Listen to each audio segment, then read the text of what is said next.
Hi, and welcome. You're listening to the X22 Report. My name is Dave, and this is episode 1570B, and today's date is May 17th, 2018, and the title of the episode is April Showers Bring May Flowers.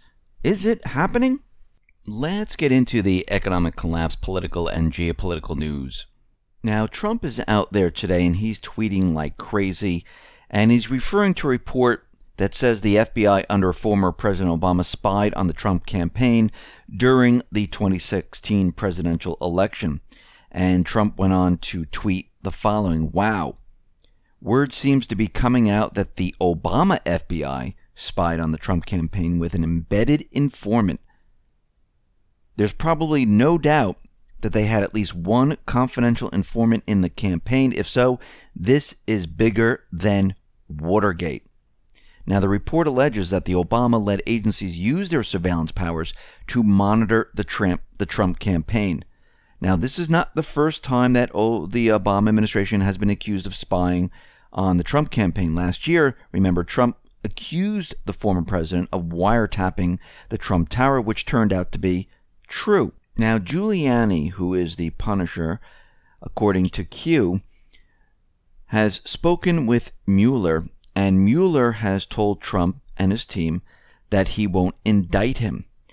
And basically what is happening here is that special counsel Robert Mueller, he notified Trump's legal team that he will follow Justice Department guidance and not seek an indictment against Trump.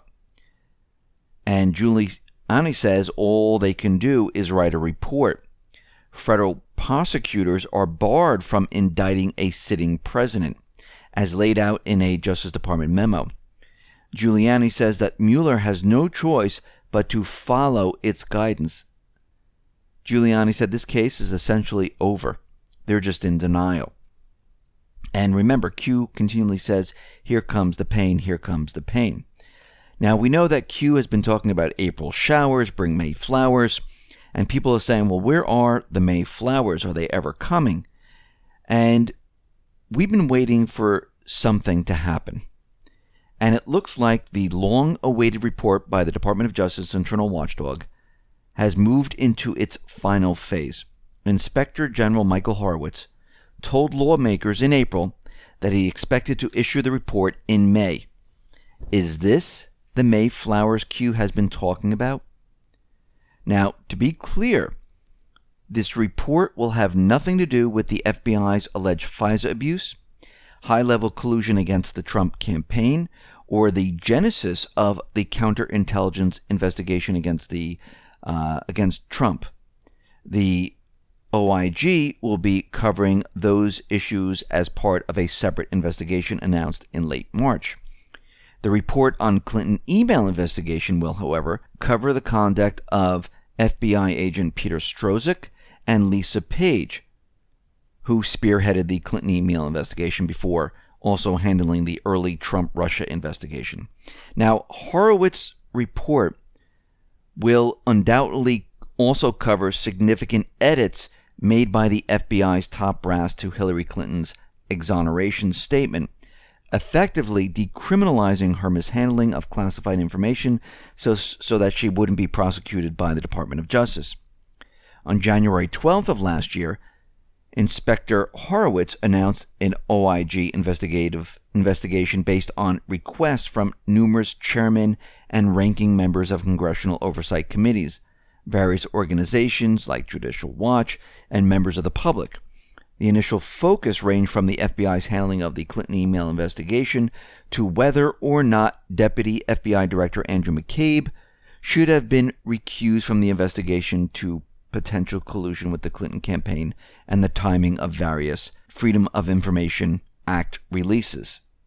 Now, on July 27, 2017, the House Judiciary Committee called on the Department of Justice to appoint a special counsel detailing their concerns in 14 questions pertaining to actions taken by previously public figures like Attorney General Loretta Lynch, FBI Director James Comey, and former Secretary of State Hillary Clinton.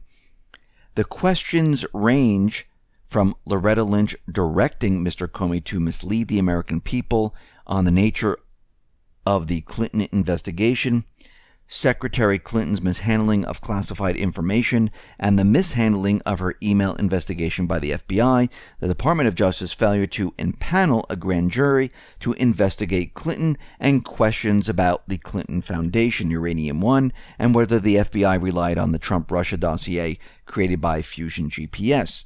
On September 26, 2017, the House Judiciary Committee repeated their call to the Department of Justice for a special counsel, pointing out that former FBI Director James Comey lied to Congress when he said that he decided not to recommend criminal charges against Hillary Clinton until after she was interviewed, when in fact Comey had drafted her exoneration before said interview.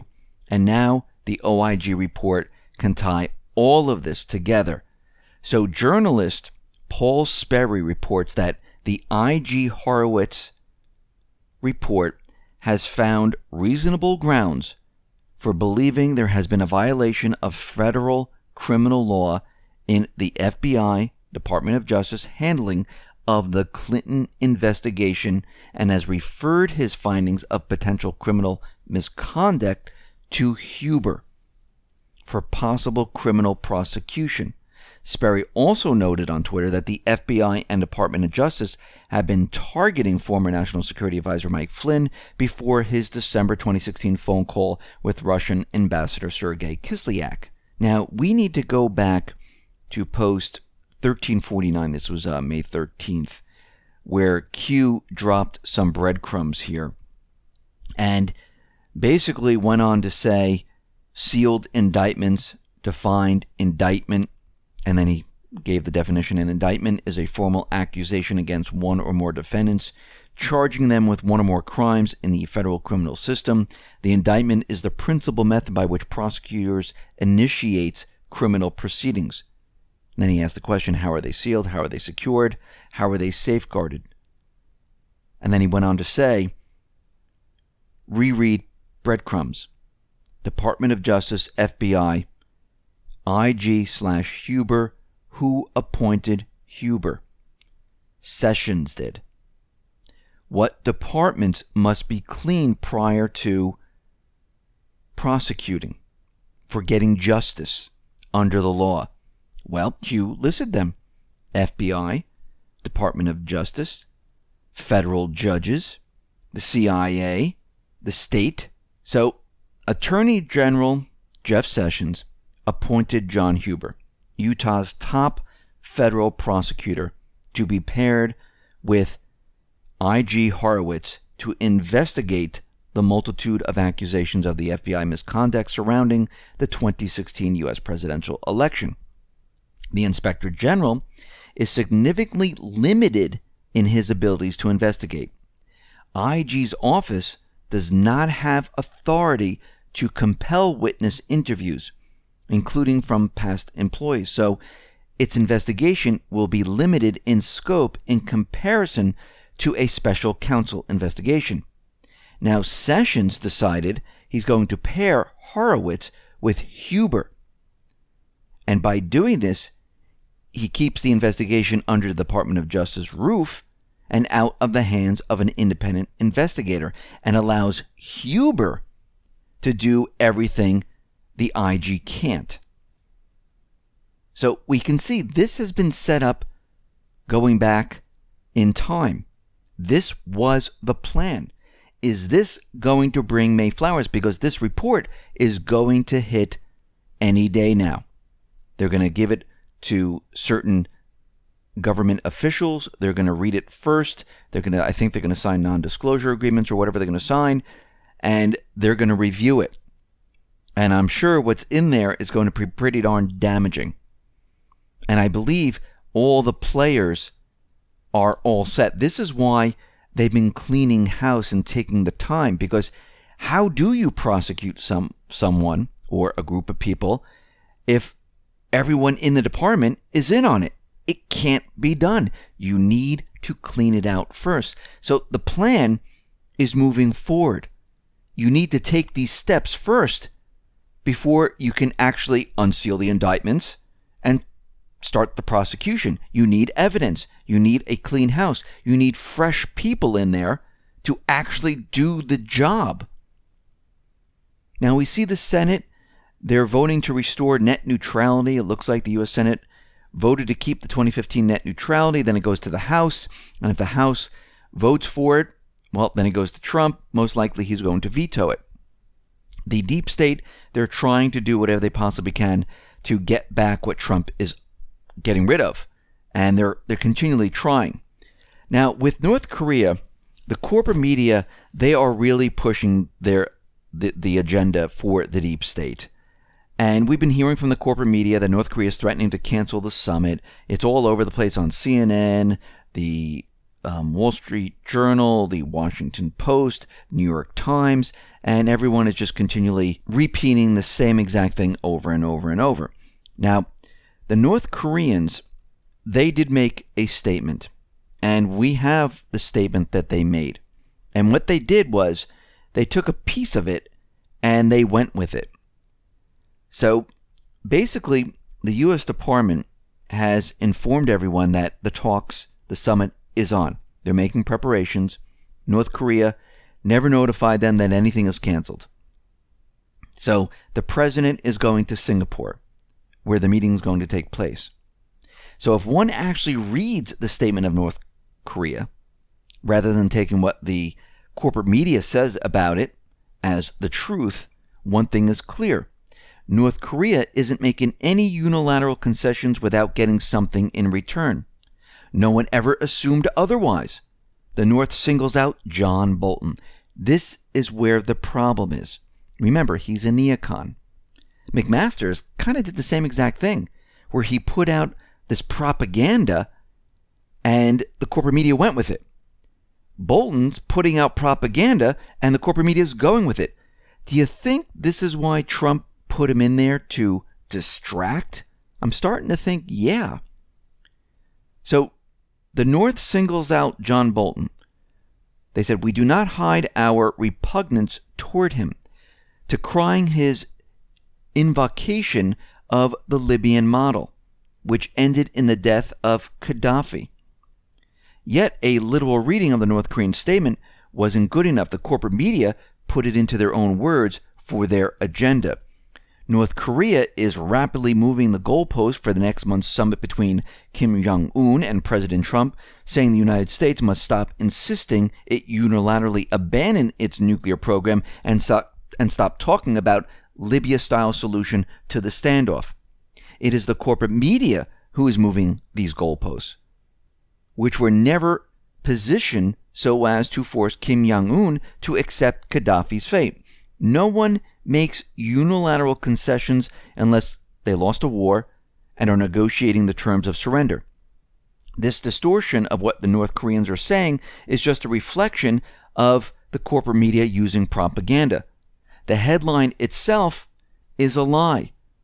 North Korea expands threat to cancel Trump-Kim summit. That's a lie. They made this up. In fact, the threat to cancel the summit is not expanded, but is instead rendered in narrowly conditional terms. It reads, if, the word if is right in front, if the U.S. is trying to drive us into a corner to force our unilateral nuclear abandonment, we will no longer be interested in such dialogue and cannot reconsider our proceedings to the DPRK-US summit. That's a mighty big if, and the word reconsidering is very different than pulling out. They're two different things. Now, why did North Korea cancel the meeting with South Korea? Because we saw that in the headlines too, that North Korea canceled the meeting with South Korea. South Korea was very upset, and this is the reason. North Korea canceled the meeting because they thought the B-52s were going to be used in the drills, which are nuclear ready. South Korean Defense Minister Sung Young-moo and General Vincent Brooks, the commander of the U.S. forces in Korea, met and in less than 1 hour agreed to get rid of the B-52s. They didn't use them in the drill, but it was too late. North Korea already canceled the drill. Now they're trying to reschedule it, the meeting between the two. So we can see right now what the deep state is doing is they're pushing their agenda to to try to break this up. Now, Trump came out and said, no, we're not using the Libya model. This is not in store for North Korea. And he's countering what Bolton is saying. If you go back in time, he did the same thing with McMaster's. So here we are once again, the same thing is happening. We see with the Iranian deal, the EU has decided to come together. And remember, the European Union, these are non-elected leaders, they're going to keep the Iranian deal. They're going to try to figure out a way to pay them and how to comply and how to keep everything on the up and up. And they're trying to make arrangements right now. The EU is going to switch from the US dollar to the euro on oil trades from Iran. And we see at this point, these nations are moving away from the dollar. Think about what's happening right now. We need to collapse the dollar. We need to get out of a central banking system. How do you do this? You push countries away from the dollar. You crash the central bank system. How do you control the narrative? Well, you say, look, all these countries are moving away. The dollar is crashing. We need to understand what the Fed has been doing. Why is the economies around the world crashing when they tell us it's strong? Let's audit the Fed. We see that Iran has signed an agreement to establish a free trade zone with Russia on the Eurasian Economic Union.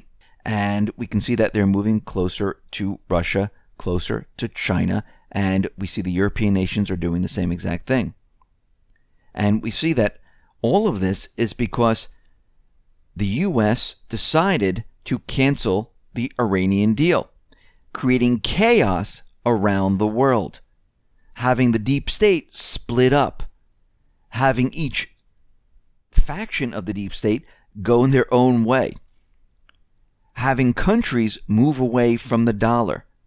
Everything is in motion right now.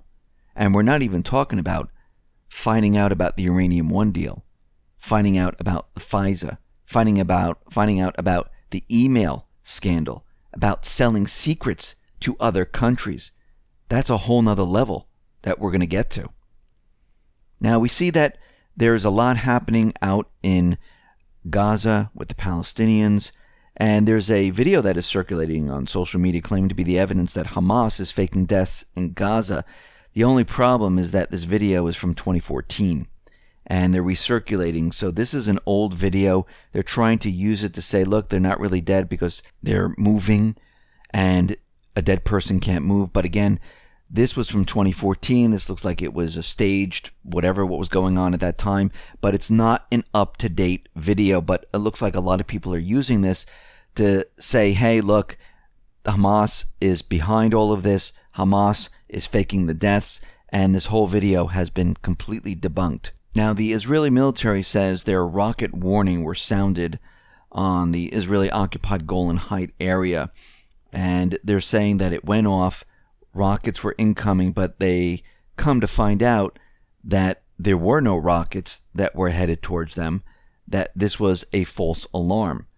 And they're looking into why this happened, and most likely maybe there were supposed to be rockets coming in and they were getting prepared and ready for it, because most of the time we see these things as false flags where rockets are shot off, they don't hit anything, and Israel says they're being attacked. And this is the same false flag they continually use over and over and over, and maybe this time it didn't go as planned. They set off the alarms and there was nothing at this time. Now we also see that the Syrian army, they've discovered hidden weapons in caves. They found tanks, they found explosives, they found ammunition, they found medical supplies, and a lot of this is from Israel, a lot of it from US, and we can see that all this information is now coming out, that they were behind the terrorist groups, the coalition forces, the deep state. And as they find more and more of all of this, they're finding out, which we already knew, and I think many of the countries already knew, that they were behind all of this. This was the push to get rid of Assad, to go into all these Middle Eastern countries and have regime change. This was the plan from the beginning. We see the Iraqis, they have killed the chief propagandist from the Islamic State. And it looks like maybe there won't be any propaganda coming out of the Islamic State anymore. The Islamic State at this point is pretty much dead. Their funds have dried up. There's nothing left, and it's going nowhere. And I think with everything else going on, with Mueller's case going nowhere, with Horowitz's report coming out very, very soon, I think the deep state's going to be scrambling here. And I wouldn't be surprised if there's some type of major event, because a lot of this stuff's going to hit, and I think this might be the Mayflowers that Q has been talking about.